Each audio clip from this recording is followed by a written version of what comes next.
Well, I know the concept of evolution has been around a while, but I would like you to take a moment to get a sense of just how absolutely incredible it is.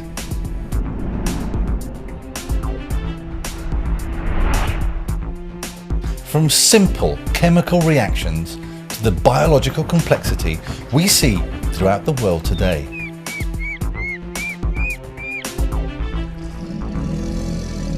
Just add lots of energy, elements, lots of water, tilt it from side to side with the moon, and heat constantly with the sun over billions of years.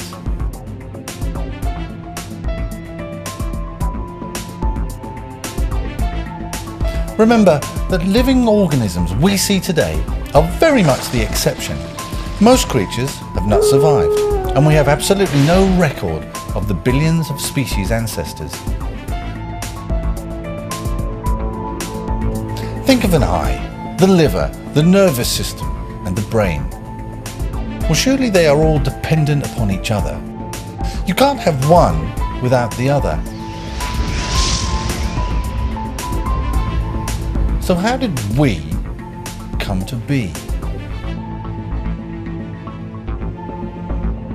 Well, firstly, about 570 million years ago, we can see the very first evidence of these staggering organizational challenges.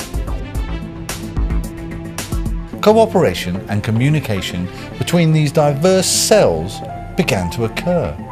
Cells with identical genetic material were controlled by precise chemicals to develop in different ways. The very first multicellular organisms were now on the Earth.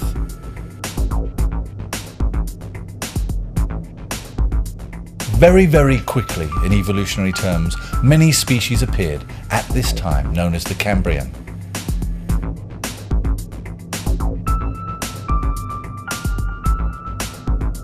In particular, for us, the very first vertebrates appeared about 500 million years ago, evolving from worm-like ancestors, and were a bit like modern lancelets. The next stage was the movement of these vertebrates from the sea to the land. Our first ancestors on land were a bit like modern lungfish, surviving for short periods and then returning back to the water.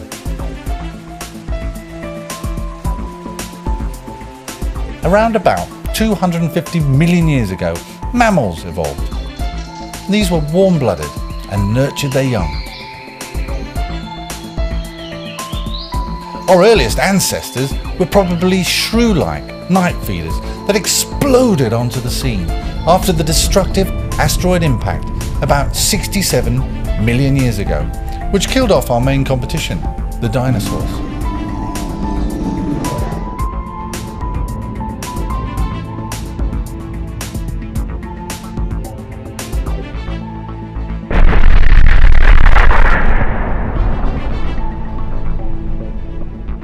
Around about 65 million years ago, the very first primates appeared, with stereoscopic vision and grasping limbs to live in trees.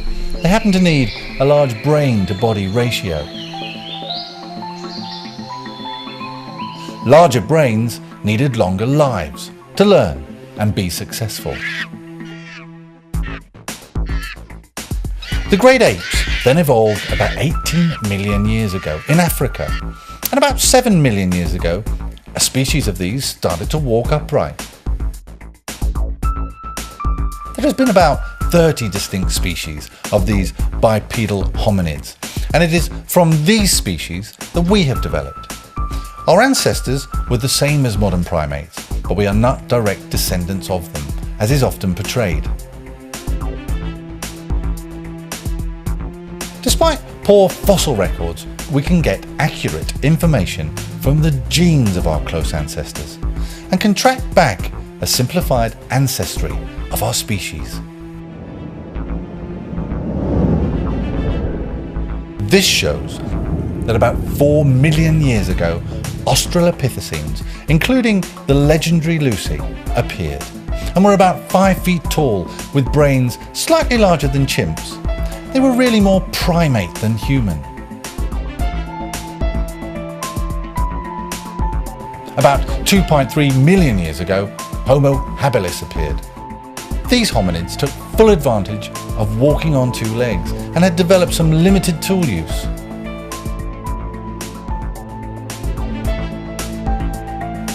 Then 1.8 million years ago, Homo ergaster appeared. Almost as tall as us and with sophisticated tool usage, they were the first to migrate out of Africa.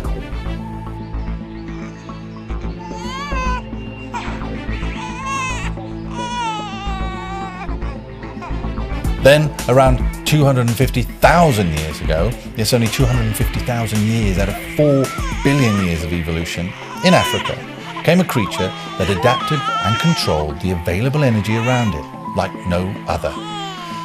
Its evolutionary success no longer depended on natural selection, but by collective learning that could be passed on generation to generation. Enter us.